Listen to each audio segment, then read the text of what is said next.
Assalamu alaykum qarindoshlar, qanday ahvolinglar? Men Amerikadan doktor Mehmet iman. Men bugun mushu dunyodagi yangiliklar degan temada mushu tibobat, ya'ni sog'lomlik bilan munosabatlik bo'lgan yangi bir xabarni sizlar bilan o'rtoqlashmoqchi.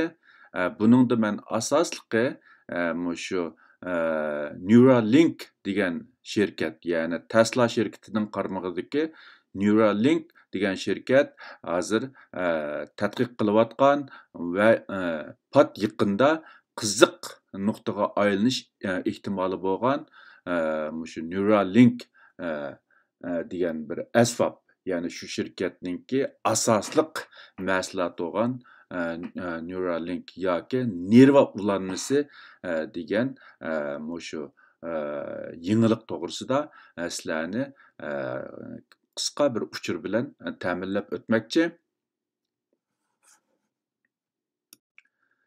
Bugun meni alayda qiziqtirgan yoki meni jalb qilgan bir xabar bu bo'lib, ya'ni mushu Tesla şirketininki qurg'uvchisi Elon Musk'ninki Neuralink degan mushu texnika yoki bu qo'lda tutib turgan mushu asbobninki mushu bir qism odamlarga normal hayotga qaytishidagi eng oxirgi fursat bo'lib qilishi mumkin degan bu temadagi xabar meni alayda qiziqtirdi.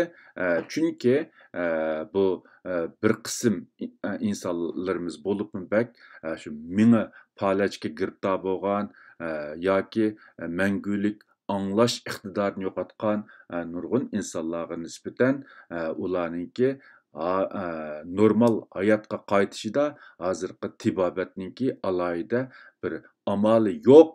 Shunga bu Tesla şirketininki qurg'uvchisi odam bu shu shirkat qarmog'idagi Neuralink degan shirkat ishlab chiqargan bu asbob orqali bu hozirgi shu tibobatda asosan amali bo'lmagan bir qism kasalliklarga giribdor bo'lgan mushu kishilarninki normal hayotiga qaytish uchun eng oxirgi bir fursat. Ya'ni bu fursat bo'lmasa ular normal hayotiga qaytolmasligi mumkin degan ma'nodagi temada bir maqola, bir xabar e'lon qilingan. Bu meni alayda jalb qilgan bo'lg'achqa men uningki tafsilotini bilgandan keyin buni qarindoshlar bilan bir o'rtoqlashqim keldi.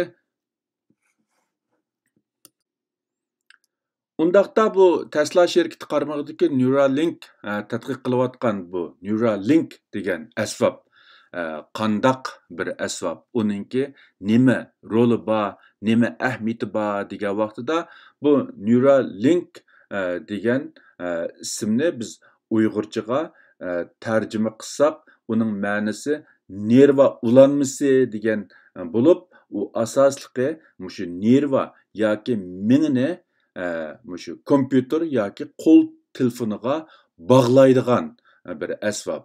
Ya'ni bizning mingimizni kompyuterga yoki kompyuterni mingimizga ulaydigan bir asbob.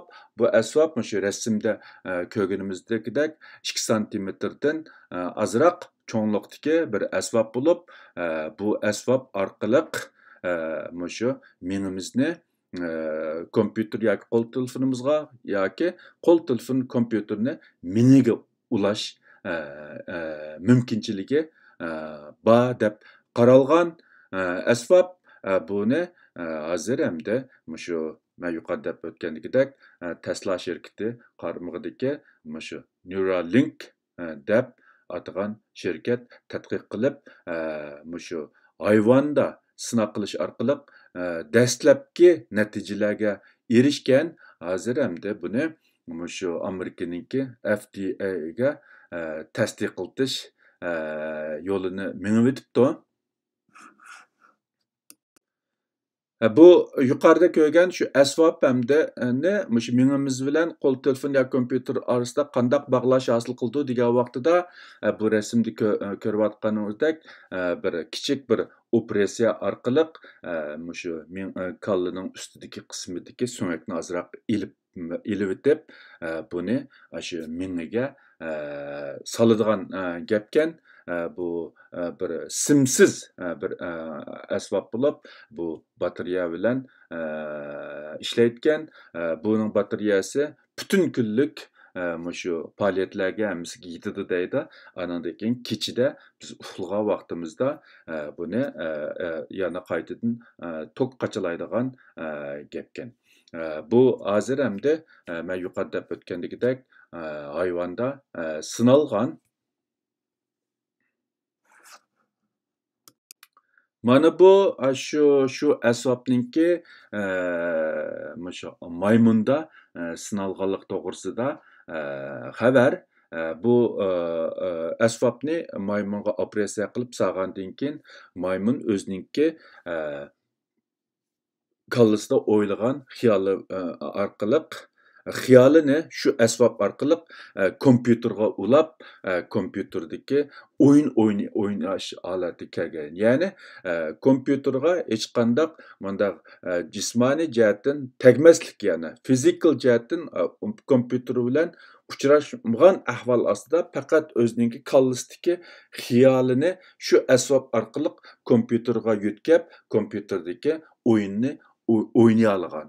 Bu jihatda xabar berilgan bo'lsa-mu, lekin u maymunninki shu kompyuter o'yinini o'ynagan jarayondagi videolik bir uchur yo'q. Ba'zilar buningga gumon bilan qarashgan, lekin bu yaqinda ilib berilgan shu Tesla şirketininki boshlig'i bilan ilib berilgan bir ko'rishmada bu kim Elon Musk degan bu shu Tesla şirketining CEO'si naytı ishonchlik holda bu nimani bayqashni, ya'ni bu tajribaninki natijasini o'tirg'a qo'yib o'tgan. Hamda ularninki hozirgi plani mushu yilning oxirigacha mushu texnikani insonlarda rasmiy sinab qilib, insonlar giribdor bo'lgan ba'zi kasalliklarni, ya'ni mingi palach hamma bilgandagidek hozirga qadar bir davolash imkoniyati yo'q. Andan keyin xomushlik kasali, ya'ni ig'ir darajada tushkunlashish kasali. Men bu to'g'risida burunmu xabar bergan edim. Andan keyin shu ig'ir darajadagi uxlayolmaslik, andan keyin anglash qobiliyatini, ya'ni nervi xarakterlik anglash qobiliyatini yo'qotish, andan keyin bir qism ig'ir darajadagi xumor bo'lish degidek shu hozirgi tibobatda alohida amal bo'lmagan bir qism kasalliklarning davolashida ishlatilishi mumkin deb qaralmoqda. Hamda buning texnikalik va bexatarlik jihatlardan hammasidan mas'ul yo'q deb qaralgan vaqtida balkim Amerikaninki FDA shu dora shu tibobat mahsulotlarini tasdiqlaydigan, ya'ni FDA idorasi tasdiqlasa, balkim mushu yilning oxirigacha rasmiy klinikalik sinaq bosqichiga kirishi mumkinkan. Bu qisqa xabarni men misha to'xtatmoqchi. Hammanglarning diqqat berganinglarga ko'pdan ko'p rahmat. Xayr xo'sh, Xudoga omonat. Ko'rishguncha omon bo'linglar.